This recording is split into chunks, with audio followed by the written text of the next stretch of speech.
میرے سرکار کے فرمان کے دائیں بائیں برکتیں رہتی ہے مہمان کے دائیں بائیں، جتنے بھی نعت کے شعرا ہے بروز محشر سب نظر آئیں گے حسان کے دائیں بائیں، لکھتے رہتے ہیں سبھی نیکی بدی ہوش رہے، دو فرشتے ہیں ہر انسان کے دائیں بائیں۔ میرے دوستو، ہماری فہرست میں آخری مقرر کی حیثیت سے معروف مقرر جناب حضرت مولانا مفتی معروف صاحب قاسمی راہی چترویدی دعوت برکاتہم العالیہ ہے۔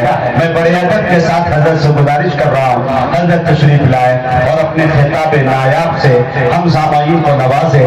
ساری دنیا کو نیند آ گئی، ان کا دیوانہ بیدار ہے، اب آپ ہی فیصلہ کیجئے کون جنت کا حقدار ہے۔ جی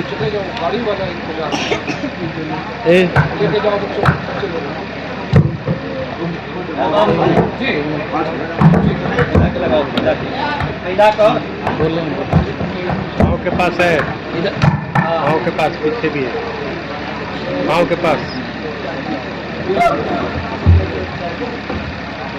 السلام علیکم ورحمۃ اللہ وبرکاتہ۔